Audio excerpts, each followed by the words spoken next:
20, 50,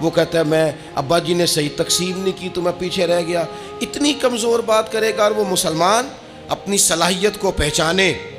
حضرت سعدی شیرازی کے پاس ایک شخص نے بیٹھ کے اپنے دوستوں کی غلطیاں گنوانی شروع کر دی، ان میں یہ بھی غلطی ہے، یہ بھی غلطی ہے، یہ بھی غلطی ہے، یہ بھی غلطی ہے، یہ بھی غلطی ہے۔ تو حضرت سعدی ہنس پڑے، فرمانے لگے اور یاد رکھ تیرے سجن بڑے ہی برے ہیں، اور پانی بڑا بھی گندا ہو نا تو آگ بجھانے کے کام پھر بھی آ جایا کرتا ہے۔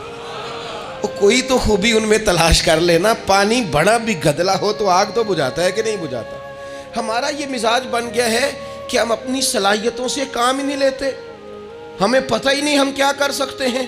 میرے رسول پاک صلی اللہ علیہ وسلم کا کمال یہ ہے کہ حضور نہ انسان کی صلاحیتیں اجاگر کر دیتے، محبوب اجاگر کر دیتے، حضور اندر جذبہ پیدا کر دیتے۔ اس طرح کا وہ اقبال کہتے ہیں کہ تمہارا وقت کا امام وہ نہیں ہوتا جو تمہیں کہے حالات بڑے خراب ہیں، اس قوم کا کچھ بھی نہیں ہو سکتا، اس ملک کا کچھ بھی نہیں ہو سکتا، فلانا ادارہ بھی خراب ہو گیا، فلانا بندہ بھی کرپٹ ہو گیا، فلانا بھی دنیا دار ہو گیا، پیر بھی خراب ہو گئے، مولوی بھی خراب ہو گئے، سیاستدان بھی خراب ہو گئے، اور بیوروکریٹس بھی خراب ہو گئے، اور تاجر بھی خراب ہو گئے، اور فلانی برادری یہ ظلم کرتی، فلانا قبیلہ یہ ظلم کرتا ہے، فلانے شہر کے لوگ، اسی چکر میں صرف مایوسیاں پھیلانی ہیں، کبھی خیر کی بات ہی نہیں کرنی۔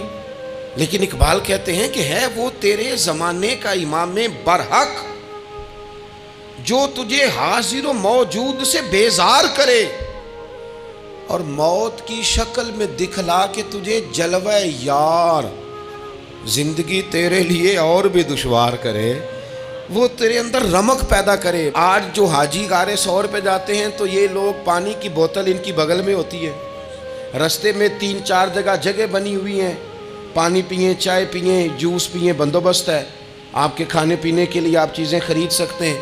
اوپر جائیں تو وہاں بھی سارا کچھ بیٹھنے کا بہترین اہتمام ہے۔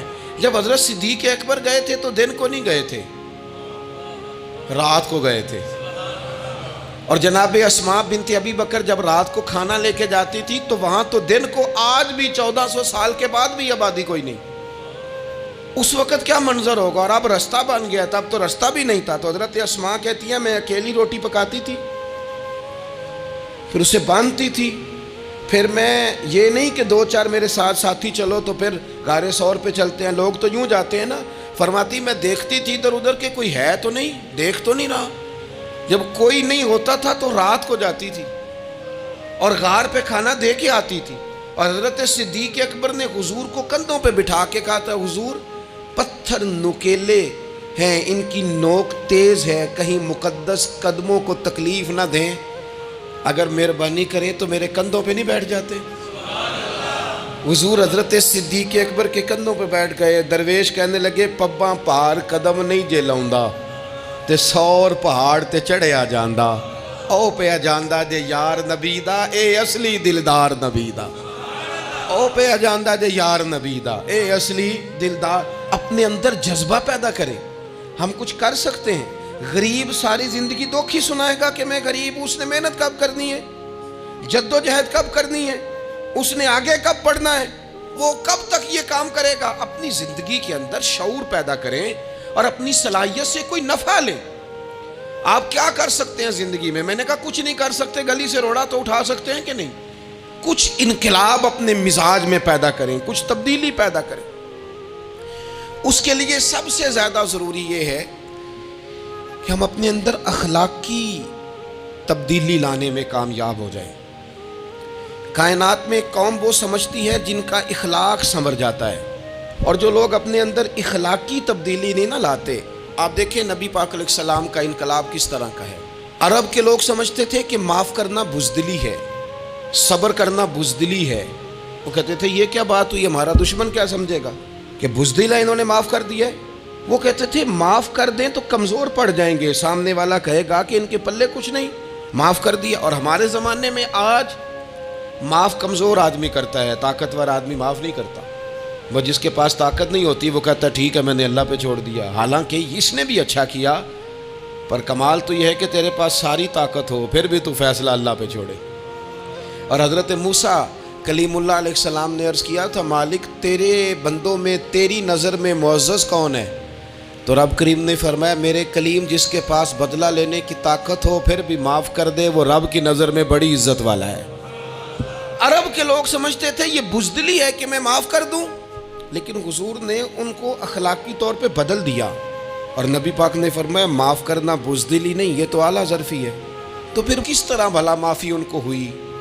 فتح مکہ کے دن حضور نے اس طرح نہیں معاف کیا کہ پہلے ہمارے ہاں بھی لوگ معاف کرتے ہیں تو ہم پتہ کس طرح معاف کرتے ہیں، پہلے ساری اس کی زیادتیاں گنواتے ہیں۔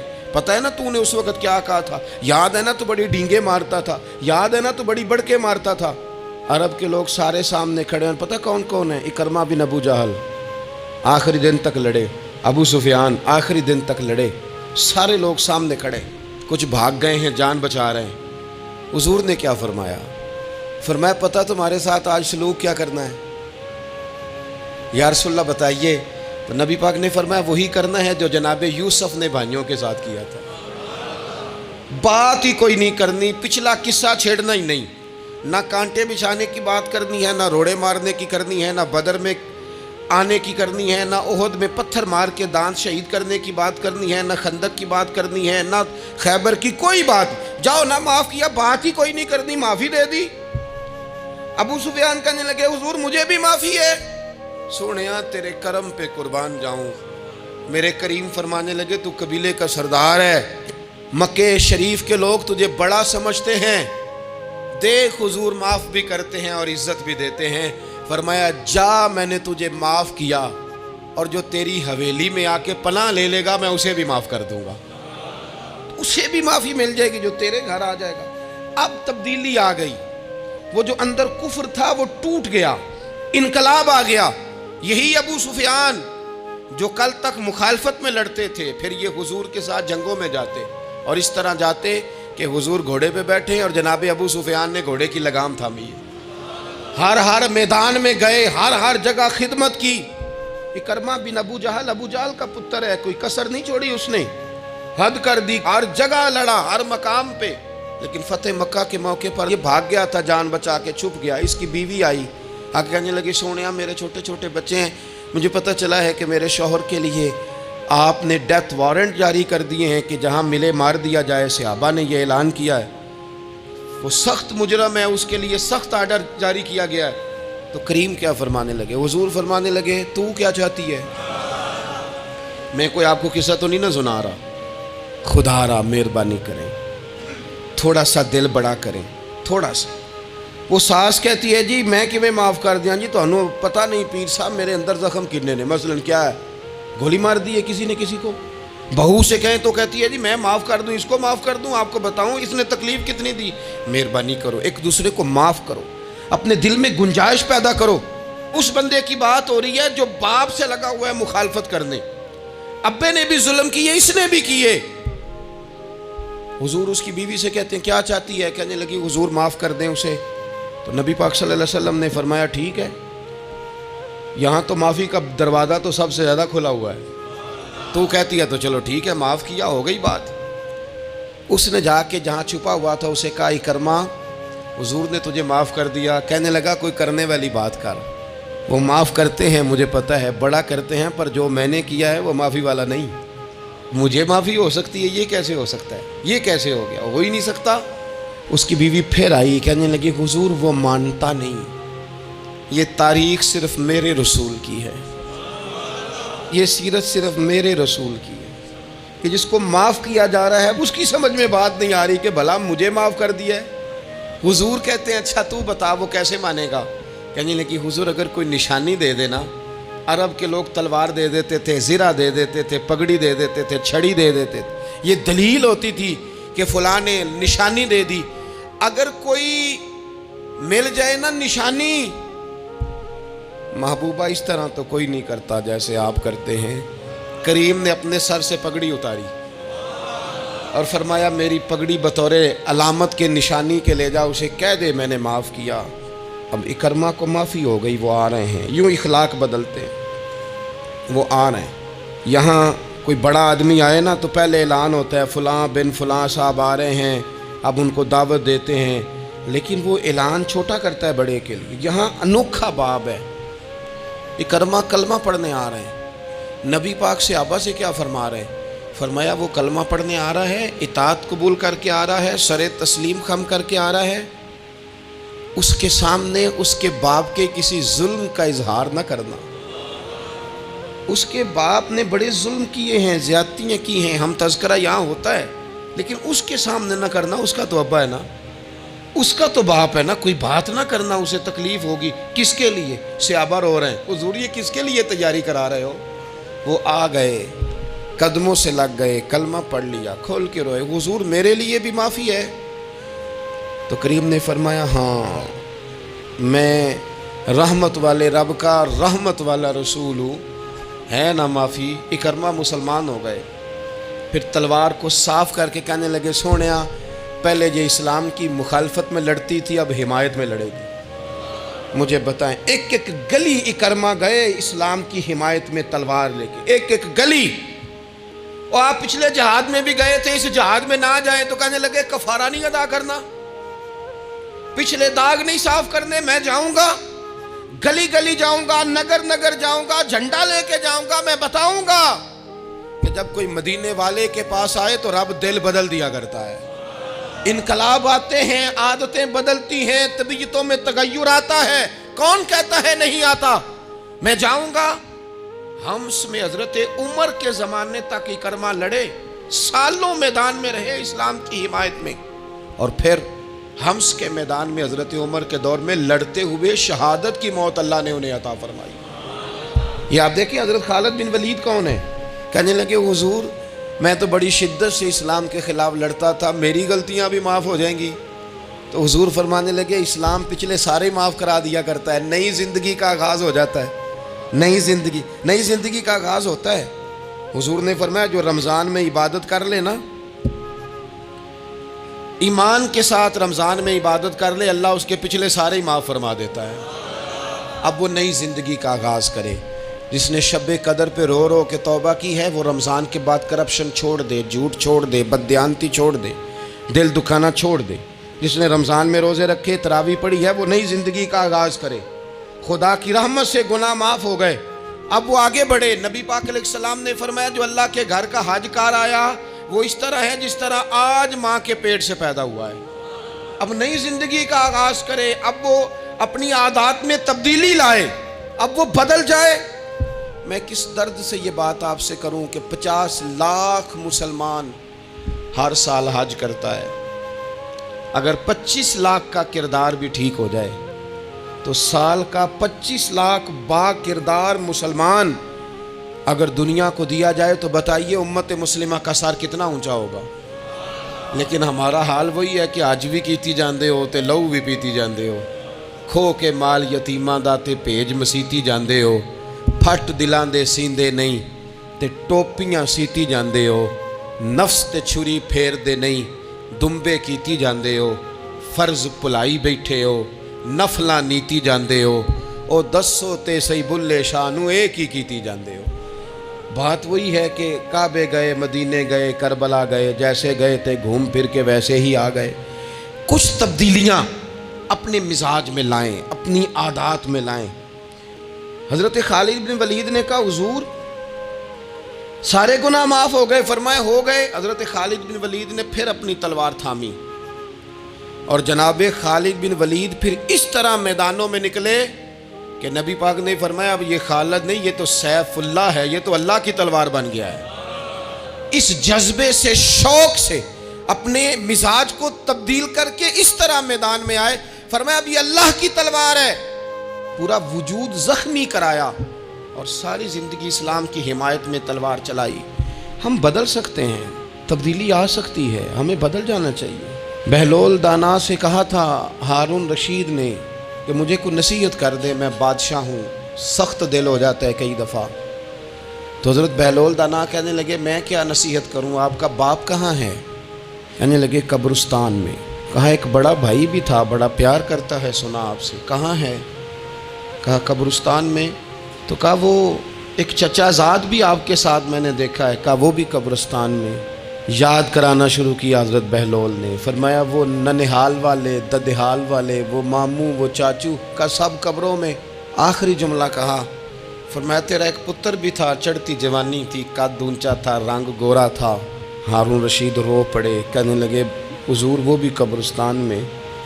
تو فرمایا جس نے اتنے جنازے پڑھے ہوں اسے میں نصیحت کروں؟ تیرا کیا خیال ہے، تو نے نہیں جانا؟ یارو ہم نے اپنے کئی کلاس فیلوں کے جنازے پڑھے ہیں. بڑا پیار تھا میرا اپنی دادی کے ساتھ. تو 97 میں وہ انتقال کر گئیں. دادا ابو چلے گئے، اماں جی چلی گئیں، ابا جی چلے گئے، نانا چلے گئے، پھپھا چلے گئے، دوست چلے گئے. یہاں پچھلے سال کئی سنگی تھے، اس سال نظر نہیں آتے، رخصت ہو گئے. او سنگیو، یہ تو ساری تیاری ہے، ہم نے بدلنا کب ہے؟ اب تو ہمارا بڑھاپا آنے کو ہے، اب تو بال سفید ہونے کو. تبدیلی کس وقت؟ اللہ تعالیٰ نے قرآن مجید فرقان حمید کے اندر فرمایا اللہ ولی الذین آمنوا یخرجہم من الظلمات الی النور. اللہ مومنوں کا ولی ہے، وہ انہیں اندھیروں سے نور کی طرف نکالتا ہے، وہ رستہ دکھاتا ہے. بار بار راہ کھلتی ہے ہمارے سامنے پر ہم قبول کرنے کو تیار نہیں ہوتے. کچھ تبدیلی اب آ جائے، کچھ زبان میں مٹھاس آ جائے، کچھ ہمارے عمل میں پختگی آ جائے. ہم نہ بہت سارے کام لوگوں کو دیکھ کر کرتے ہیں، اس سے تھوڑی جان چھڑائی جائے. کچھ اپنے اندر جو قباہتیں ہیں کچھ اپنے ساتھ جنگ کی جائے. نبی پاک علیہ السلام نے فرمایا افضل جہاد اپنے نفس سے لڑائی کرنا ہے. اپنے آپ کے ساتھ کچھ جد و جہد کی جائے، کچھ اپنے خلاف بھی چلا جائے. ساری زندگی دوسروں سے لڑتے، دوسروں پر اپنی غلطیوں کا بوجھ ڈالتے گزر گئی، کچھ اپنے نفس پر بھی. حضرت بایزید بستامی سے کسی نے کہا حضور میں نے اللہ تک جانا ہے، رستہ بتا دیں. فرمایا 2 قدم کا رستہ ہے. فرمایا 1 قدم اپنے نفس کی خواہش پہ رکھ لے تو دوسرا قدم تیرا رب تک پہنچ جائے گا. تو اپنے آپ کو کنٹرول نہیں نہ کرتا، اپنے آپ سے تو لڑ پہلے. اقبال کہتے ہیں ڈھونڈتا پھرتا ہوں اے اقبال اپنے آپ کو، آپ ہی گویا مسافر آپ ہی منزل ہوں میں.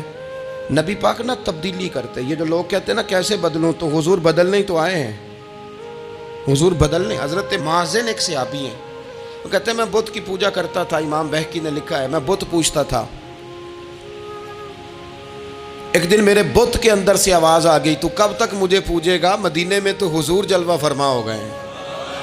کہتے ہیں 2 دفعہ 3 دفعہ بت مجھے پیغام دے رہا ہے کہ حضور کی طرف جاؤ. بت کہتے ہیں میں وہاں سے چلا، حضور کی بارگاہ میں پہنچا تو نبی پاک علیہ السلام کی خدمت میں حاضر ہو کے میں نے عرض کی یا رسول اللہ کمال ہو گئی، لوگ بتوں کو پوجتے ہیں اور میرا بت کہہ رہا تھا جا کے حضور کا کلمہ پڑھ لے.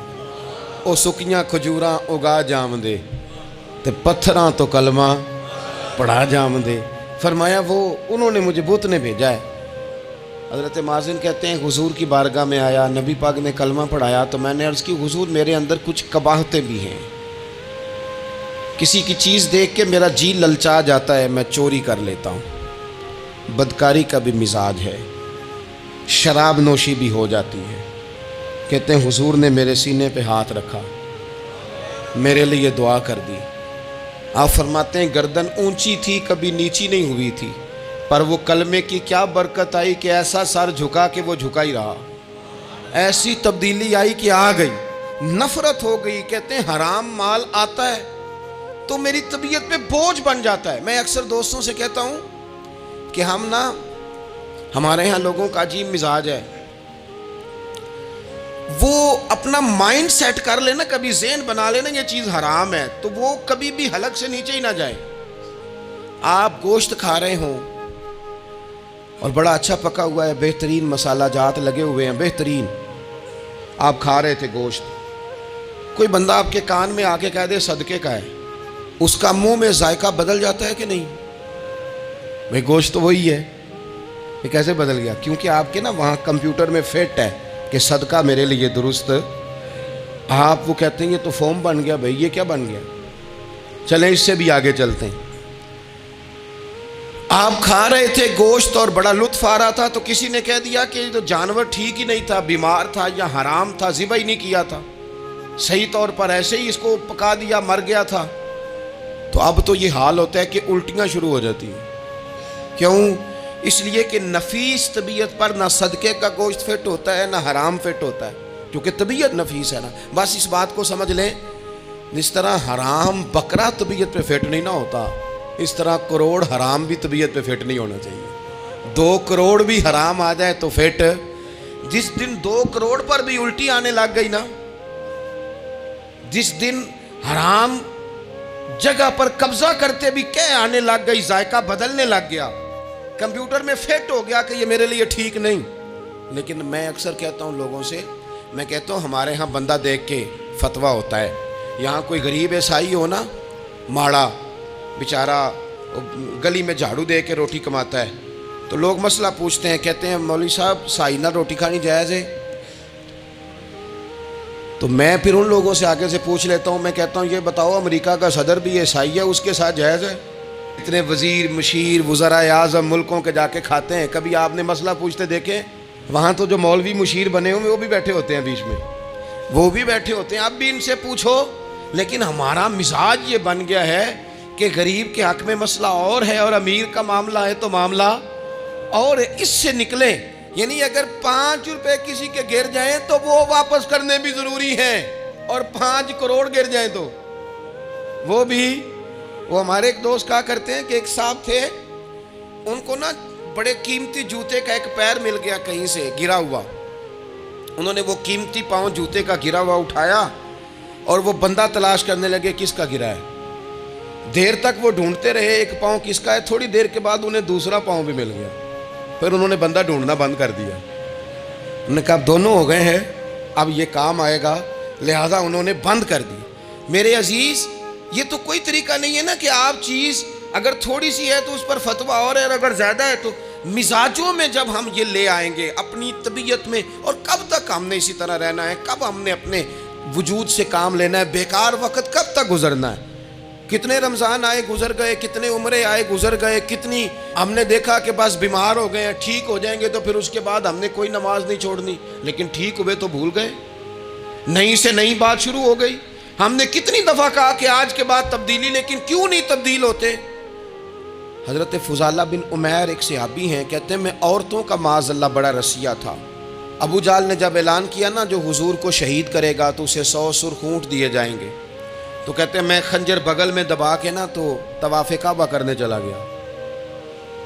طواف کعبہ کہتے ہیں وہاں جب میں پہنچا تو میں نے دیکھا حضور بھی طواف کر رہے ہیں، تو نبی کریم نے مجھے دیکھتے ہی حضور میرے قریب آئے اور مجھے نہیں بتانا پڑا. حضور فرمانے لگے تیرا نام فضالہ ہے؟ میں نے کہا ہاں. تو محبوب فرمانے لگے کیا باتیں کر رہے ہو اپنے آپ سے؟ کہتے میں دل میں سوچ رہا تھا کہ طواف کرتے میرے قریب سے گزریں گے تو خنجر مار دوں گا. کیا باتیں کر رہے تھے؟ فضالہ کہتے ہیں میں تو جب آیا تھا تو ایک بی بی سے مل کے آیا تھا، میں نے کہا تھا کہ میں آج بڑی رقم لے کے آؤں گا اور معاذ اللہ تیرے پاس رات گزاروں گا. کہتے ہیں میں تو اس سے بات کر کے آیا تھا. تو میں اب حضور سید عالم صلی اللہ علیہ وسلم نے پوچھا تو فضالہ ہے؟ میں نے کہا ہاں. کیا باتیں کر رہے تھے اپنے آپ سے؟ میں نے جھوٹ بولا. میں نے کہا جی وہ تو میں تو ذکر کر رہا تھا اپنے دل میں. کہتے ہیں حضور مسکرائے اور مسکرا کے فرمانے لگے چل چھوڑ، جس کام آیا تھا وہ کرتا کیوں نہیں؟ میں جو تیرے سامنے کھڑا ہوں تو کرنا. خیال آیا مسلمان نیک و بد پہچان جاتے ہیں اور آقا آدمی کے دل کی باتیں جان جاتے ہیں. کرنا وہ کام. تو فضالہ کہتے ہیں کہ میں کانپ گیا، میرے ہاتھ سے وہ خنجر گر گیا. حضور نے میرے سینے پہ ہاتھ پھیرا، اس طرح پھیرا کہ زندگی میں اتنا سکون کبھی نہیں ملا، اتنی ٹھنڈک کبھی نہیں ملی، اتنا قرار کبھی نہیں آیا، اس قدر زیادہ آزمائش کبھی نہیں آئی. میں قرار محسوس کرنے لگا. کہتے ہیں حضور فرمانے لگے کیا وہ وقت نہیں آیا کہ تو کلمہ پڑھ جائے؟ کہتے ہیں میں نے فوراً کہا حضور آ گیا ہے وقت، پڑھائیں مجھے کلمہ. کہتے ہیں نبی پاک نے کلمہ پڑھا دیا، میں مسلمان ہوا. میں واپس لوٹا تو وہی عورت بن سنور کر تیار ہو کر گلی میں کھڑی تھی. عادتیں بدل جاتی ہیں. شرط یہ ہے کہ ہم تھوڑی سی کوشش کریں، شرط یہ ہے کہ ہم اپنے آپ کو اللہ رسول کی بارگاہ میں پیش کریں. اور میرے دوستوں، میرے بزرگوں، ہمیں سب سے زیادہ تکلیف میں ہماری اپنی عادات نے ڈالا ہے، ہماری اپنی خواہشات نفس نے ہمیں زیادہ آزمائشوں میں ڈالا ہے.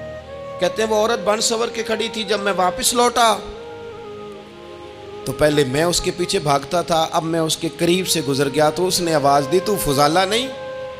کہتے ہیں میں چپ کر گیا۔ وہ پھر پیچھے دوڑی، میرا گریبان پکڑ کے کندھا پکڑ کے ہلایا، تو فضالہ نہیں؟ کہتے میری جھکی ہوئی گردن، میں سر نہیں اٹھاتا۔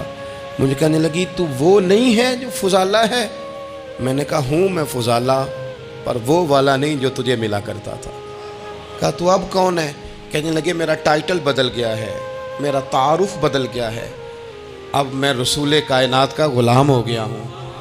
اب لوگ مجھے مسلمان کہتے ہیں، اب میری نگاہوں میں جچتا نہیں کوئی، جیسے میرے محبوب ہیں ایسا نہیں کوئی۔ کہتے ہیں بدل گئی عادت، میں وہی ہوں پر میرا لہجہ، میرا مزاج ہی بدل گیا۔ حضرت جریر ابن عبداللہ کہتے ہیں میں کاروبار کرتا تھا اور مجھے بڑا سلیقہ آتا تھا کاروبار، میں سستی ترین چیز خریدنے کا ملکہ رکھتا تھا، لیکن فرماتے ہیں کہ جب میں حضور کا کلمہ پڑھنے گیا تو نبی پاک نے مجھے فرمایا میرا دین کسی کا بھلا کرنے کا نام ہے، الدین النصیحہ، خیر خی کرنا۔ فرماتے ہیں پھر میں نے نصیحت کو پلے باندھا، ایک آدمی سے گھوڑا خریدا 300 دینار کا، گھوڑے کو پکڑ کے میں نے جب تھوڑا آگے چلایا تو وہ تو بڑا نرم مزاج تھا، سی پنجابی چاکھی دا ساؤ ہے بڑا، میں نے کہا یہ تو گھر میں بھی رکھا جا سکتا ہے، یہ تو 400 کا ہے۔ پھر میں نے اس پر سواری کی تو وہ سواری کے لیے ہی بڑا اچھا تھا، میں نے کہا یار تیرا جانور 600 کا ہے۔ کرتے کرتے جب میں نے اسے 1000 دینار تھمایا، 400 میں سودا ہو گیا تھا، اس نے دے دیا تھا گھوڑا یا اونٹ۔ کہتے ہیں وہ شخص میری طرف دیکھ کے حیران ہو کے کہنے لگا جریر تو پہلے بھی آتا ہے، یہ تجھے کیا ہوا؟ تو حضرت جریر کہتے ہیں میں نے اسے کہا پہلے جریر آتا تھا، اب وہ والا جریر ہے جس نے مدینے والے کا کلمہ پڑھا ہے۔ کنتم خیر امت، ان کا ٹائٹل ہے میرے پاس۔ کیا اسلام صرف نعرے لگانے کا نام ہے؟ کیا اسلام صرف دوسروں کو یہ کہنے کا نام ہے کہ تو نے مجھے کس طرح کہہ دیا کہ میں عاشق رسول نہیں؟ تو زیادہ ہے، تیرے پر زیادہ دین ہے، صرف ڈٹ جانا اور زیادہ باتیں کرنے کا نام دین ہے؟ اپنے اندر ایک ایک کر کے غلطیوں کو چھوڑیں، آج کچھ عہد کریں کہ ہم نے فلاں فلاں گناہ سے جان چھڑانی، اپنے اندر کچھ تبدیلیاں لائیں، اور کسی کو بتانے کی ضرورت نہیں، ہمارا اور ہمارے رب کا معاملہ ہے۔ اکیلے میں بیٹھ کے اللہ کے حضور عہد کریں، اکیلے میں بیٹھ کے۔ آج میں نے آپ سے خدمت میں ایک اپیل کرنی ہے، وہ یہ ہے کہ ہم نے نہ آج عہد کرنا ہے کہ ہم نے جھوٹ نہیں بولنا۔ ایک دفعہ ہم نے بچے سے کہا تھا، مجبور تھے، شاید بڑے مجبور ہوں گے ہم، کسی صاحب نے نا بڑی مجبوری میں ایک دن اپنے بچے سے کہہ دیا، وہ باہر آیا تھا بندہ پیسے لینے، اس کا قرض دینا تھا، تنگ دستی تھی، مجبوری تھی، تو اس نے کہا بیٹا ادھر آ، اسے جا کے کہا ابو گھر نہیں۔ آپ نے ایک دفعہ کہا، پھر آپ ساری زندگی روئیں گے کہ پتر میرے ساتھ تو سچ بولا کرنا، لیکن وہ نہیں بولے گا۔ یہ جھوٹ اتنی بڑی مصیبت ہے۔ عورت اپنے شوہر سے کہتی ہے پیسے تھوڑے دے دیا کر، جوڑے ایک میں گزارا کر لوں گی، میرے ساتھ سچ تو بولنا، وہ سچ تو بول۔ تو اگر لاہور جاتا ہے تو مجھے لاہور کا ہی بتا کے جا، میرا رشتہ پیسوں سے نہیں اعتماد سے جڑا ہے۔ ماں کہتی ہے ماں بیٹے سے، پتر سچی بات تھوڑی کر لیا کر، سچی کیا کر۔ سچ ختم ہو گیا۔ اب لوگوں نے جھوٹ کا نام بدل دیا ہے، کہتے ہیں میں نے بہانہ کر دیا تھا۔ او بھئی آپ نے جھوٹ بولا تھا، صاف صاف کہیں، نام بدل دیا۔ جھوٹ کھا گیا میرے ملک کو، جھوٹ کھا گیا اس ملت کو، جھوٹ نے اس امت کو قریب سے آ کے تھام لیا۔ ہم بڑی آزمائش میں ہیں، ہم مطلب ہر شخص ہی الا ماشاءاللہ، ہر شخص ہی، آپ کسی شخص سے کوئی معاہدہ کرتے ہیں، کوئی چیز بنانے کی بات کرتے ہیں، خریدنے کی بات کرتے ہیں، وہ جو کہتا ہے اس پر پورا کیوں نہیں اترتا؟ وہ غلط بات کیوں کرتا ہے؟ میرے نبی پاک علیہ السلام سے پوچھا گیا مومن بزدل ہوتا ہے؟ حضور نے فرمایا ہو جاتا ہے، کبھی یہ غلطی آ جاتی ہے۔ حضور مومن کنجوس ہوتا ہے؟ فرمایا کبھی ہو جاتا ہے۔ یا رسول اللہ مومن جھوٹا بھی ہوتا ہے؟ تو میرے رسول فرمانے لگے نہیں، میرا کلمہ پڑھنے والا ساری غلطیاں کر سکتا ہے، میرا مومن جھوٹ نہیں بولا کرتا۔ مومن جھوٹ۔ ابو سفیان کو کیسر روم نے، ہرقل نے اپنے دربار میں کھڑا کر کے کہا ابو سفیان ابھی کلمہ نہیں پڑھتے تھے، تمہارا کوئی رشتہ ہے نبی پاک سے جنہوں نے مجھے بھی خط لکھا ہے کہ مسلمان ہو جاؤ؟ کہنے لگے ہاں میں چچا ہوں رشتے میں۔ کہا وہ کیسے ہیں پیغمبر؟ تو ابو سفیان کہتے ہیں چونکہ میں مخالف تھا میں نے وہ ساری باتیں کی جو ہم ان کے خلاف کرتے تھے. اس نے آخری بات پوچھی. اس نے کہا ابو سفیان یہ بتا کہ وہ جنہوں نے اعلان نبوت کیا ہے کیا کبھی انہوں نے جھوٹ بھی بولا ہے؟ ابو سفیان کہتے ہیں کہ 1 منٹ کے لیے میں نے کہا کہہ دوں. مخالفت تھی نا. تو پھر میں نے سوچا یہ تو عرب کی وزاداری کے خلاف ہے. عرب میں سے تو کوئی جھوٹ بولنا پسند ہی نہیں کرتا. اور پھر میں اگر حضور کو معاذ اللہ جادوگر شاعر کہوں گا تو شاید کسی کو 1 منٹ کے لیے متوجہ کر سکوں اور نبی پاک نے جھوٹ بولا ہے. یہ تو مانے گا ہی کوئی نہیں. کہتے ہیں بادشاہ نے پھر زور دے کے کہا سردار بتاتے کیوں نہیں کیا کبھی انہوں نے جھوٹ بھی بولا ہے؟ ابو سفیان کہتے ہیں میرے ہاتھ میں چھڑی تھی, میں نے زور سے زمین پہ ماری. میں نے کہا وہ میرے رشتے میں بھتیجے ہیں, میری سخت مخالفت ہے, میں ان کے خلاف میدانوں میں نکلتا ہوں, جنگیں لڑتا ہوں, کبھی وہ غالب آتے ہیں کبھی ہم آتے ہیں, لیکن میرے سامنے وہ پیدا ہوئے. میں نے ماں کی گود میں بھی دیکھا, دادا کے کندھوں پہ بھی دیکھا, چچا کے گھر میں بھی دیکھا, سیدہ خدیجہ الکبریٰ کا دولہا بنے بھی دیکھا, ان کی 4 بیٹیاں ان کی گود میں کھیلتے دیکھی, اعلان نبوت کرتے دیکھا, لوگوں کو مخالفت کرتے دیکھا. میرے سامنے ان کے مقدس بال سفید ہوئے. میرا اختلاف اپنی جگہ, پر بادشاہ میں قسم اٹھا کے کہہ سکتا ہوں اس محبوب کی زبان سے جب بھی نکلا ہے حق اور سچ نکلا ہے. اسیر دشمن کی چاہ میں بھی, وہ مخالفوں کی نگاہ میں بھی امی ہے, صادق ہے, معتبر ہے. میرا پیغمبر عظیم تر ہے, میرا پیغمبر عظیم تر ہے, میرا پیغمبر عظیم تر ہے. جھوٹ نہیں کبھی حضور نے بولا. کہتے میں نے جواب دیا تو سناٹا چھا گیا سارے دربار میں. کتنے اس نے سوال پوچھے, گھنٹوں بات ہو, سناٹا چھا گیا. اور پھر بادشاہ نے اپنا پرنا اٹھایا, چادر اٹھائی, کندھے پہ رکھی اور جانے لگا. تو میں نے پیچھے سے پلٹ کے کہا بادشاہ اتنے تو نے سوال کیے, اتنے میں نے جواب دیے, رزلٹ کا بھی تو اعلان کرنا, نتیجہ بھی تو دینا, کیا نکلا؟ تو کہتے ہیں وہ جا رہا تھا, وہیں کھڑے کھڑے اس نے چہرہ میری طرف پھیرا اور کہنے لگا سردار نتیجہ تو نکل آیا ہے, رزلٹ تو نکل آیا. جس بندے نے کبھی بندوں سے جھوٹ نہیں بولا وہ یہ جھوٹ کیوں بولے گا کہ میں اللہ کا رسول بن کے آیا ہوں؟ نتیجہ تو نکل آیا, بات تو کلیئر ہو گئی, اب آگے کیا جانا ہے؟ ایک سردار تھے کسی قبیلے کے, وہ حضور کی بارگاہ میں کلمہ پڑھنے آئے. امام راضی نے لکھا ہے, کہتے میرے اندر 4 غلطیاں تھیں.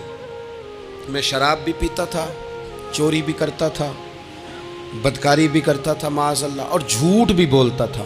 حضور کی بارگاہ میں آیا, عرض کی یا رسول اللہ بچپن سے لے کر یہ بیماریاں لگ گئیں, بڑی کوشش کی, ابا نے بڑا مارا, لوگوں نے بڑا کہا, چھوٹی نہیں, اور میں چھوڑ سکتا بھی نہیں. ان کا خیال تھا نا جس طرح ہمارا خیال ہوتا ہے فلانی چیز نہیں چھوڑ سکتے, میں چھوڑ سکتا بھی نہیں. حضور ایک چھوڑ سکتا ہوں, ایک چھڑوا لیں آپ اور کلمہ پڑھا دیں. حضور نے فرمایا بالکل ٹھیک ہے تو ایک چھوڑ دے. یا رسول اللہ کون سی؟ فرمایا جھوٹ نہیں بولنا. جھوٹ, وہ شراب بھی پیتے ہیں, وہ کہتے ہیں میں بدکاری بھی کرتا ہوں, چور بھی ہوں. حضور نے کیا فرمایا؟ جھوٹ. کیا ان سارے کاموں سے زیادہ سخت تھا حضور نے اس سے منع کیا؟ جھوٹ نہیں بولنا بھائی. کہتے ہیں سونے وعدہ ہو گیا. سیدھے سادے آدمی تھے, دیہاتی سردار تھے, گھر چلے گئے. کہتے ہیں جب وہ شراب کے قریب جانے لگا تو دل میں خیال آیا کہ حضور کے پاس شراب پی کے جاؤں گا, اگر کسی نے پوچھا کہ پی ہے تو جھوٹ تو بولنا نہیں, سچ بولوں گا تو حال کیا ہوگا بھلا, وہاں کیفیت کیا ہوگی کہ میں شراب پی کے یہاں آتا ہوں حضور کی بارگاہ میں, مجھ پہ تو حد لگے گی. کہتے ہیں لہذا شراب بھی چھوڑ دی, اٹھا کے ماری دیوار کے ساتھ. کہتے ہیں میں چوری کی طرف ہاتھ بڑھانے لگا تو میں نے کہا صبح اگر کسی نے پوچھا کہ میری چوری کس نے کی ہے, جھوٹ بولنا نہیں, اور اگر سچ بولا تو سوسائٹی میں عزت کیا رہے گی؟ دفع کرو, جو اللہ نے روکھا سوکھا دیا وہی ٹھیک ہے. کہتے ہیں گلی سے گزر رہا تھا, اس عورت نے پھر آواز دی, اس کی طرف جانے لگا اور قریب گیا تو وہ پوچھتی ہے سنا ہے تو نے کلمہ پڑھ لیا ہے؟ کہتے ہیں تڑپ گیا, درد سے آنسو چھلکے, اگر میں اس سے جھوٹ بولوں تو حضور نے منع کیا ہے, اور سچ بولوں تو یہ کیا سوچے گی؟ کلمہ پڑھ کے مسلمان ہو کے حضور کا غلام ہو کے یہ انداز ہے. کہتے وہاں سے بھی آ گیا, آ کے نا پیچھے ہو کے بیٹھ گیا, پیچھے حضور تقریر کر رہے تھے, پیچھے ہو کے بیٹھ گیا. غور سے حضور کا چہرہ دیکھ رہا ہوں, غور سے دیکھتا جا رہا ہوں. دنیا کہیں اور دیکھ رہی ہے اور میں حضور کا چہرہ دیکھ رہا ہوں. سر سے لے کر پاؤں تک تنویر ہی تنویر ہے، جیسے منہ سے بولتی قرآن کی تفسیر ہے۔ سوچتی تو ہوگی دنیا مصطفیٰ کو دیکھ کر، بھلا وہ مصور کیسا ہوگا جس کی یہ تصویر ہے۔ کہتے میں غور سے چہرہ دیکھ رہا ہوں، حضور کی خدمت میں گیا سلام لینے تو محبوب نے مسکرا کے دیکھا تو میں نے کہا سونیا قربان جاؤں، میرا ایک جھوٹ چھڑوایا ہے، میری ہر شے چھوٹ گئی ہے، ختم ہو گیا سارا کچھ ہی۔ یہ مہربانی ہو جائے گی انشاءاللہ۔ اپنے آپ سے بات کریں، کوشش کریں کہ ہم نے زندگی میں جھوٹ نہیں بولنا، آپ سچ بولیں۔ میری ملک کے لیڈر اگر قوم کو صرف سچ بتائیں، ہمارے پاس کیا ہے، ہم کتنا سروائیو کر سکتے ہیں، کہاں تک جا سکتے ہیں، آپ یقین کریں قوم کا اعتماد قائم رہے۔ اگر ہم اپنے بچوں سے سچ بولیں، اپنے دوستوں سے سچ بولیں، اپنے محبت کرنے والوں سے سچ بولیں، ہمارا اعتماد نہیں خراب ہوگا، اعتماد قائم رہے گا۔ وہ ایک شخص نے آ کے کہا تھا نا، یا رسول اللہ میں 2 نمازیں پڑھوں گا، اگر آپ کہتے ہیں تو کلمہ پڑھتا ہوں، 5 نہیں پڑھ سکتا۔ فرمایا تو آ جا 2 ہی پڑھنا، لیکن یہ چھٹی صرف حضور دے سکتے ہیں اور نہیں کو دے سکتا۔ حضور نے فرمایا 2 ہی پڑھنا۔ صحابہ کہتے ہیں 2 نمازوں کی شرط پہ کلمہ پڑھا۔ پھر شارحین فرماتے ہیں وہ وقت بھی آیا کہ وہ تہجد بھی پڑھا کرتے تھے۔ آپ شروع تو کریں نا کسی کام کو، اپنے اندر چھوٹی چھوٹی تبدیلی پیدا کریں، اور بڑوں سے لے کر، مجھے ادب سے عرض کرتا ہوں، بعض نوجوان بھی شکایت کرتے ہیں، کہتے ہیں بزرگوں کو کہہ دیں کہ جلد باز نہ بنیں، جلدی غصے میں آ جاتے ہیں۔ میں بزرگوں سے بھی عرض کروں گا کہ تھوڑی نرمی، تھوڑی شفقت، مطلب زیادہ ڈانٹ ڈپٹ کرنے سے بھی تو چیزیں خراب ہی ہوتی ہیں نا، تھوڑا سا ظرف بڑھ۔ نوجوانوں سے کہوں گا کہ آپ جوان ہیں تو حوصلہ بھی تو جوان ہے نا، تو زندگی میں حوصلہ، تحمل، بردباری لائیں، اپنی عادات کو تھوڑا تھوڑا کر کے تبدیل کریں۔ اللہ تعالی ہمیں سمجھ عطا فرمائے۔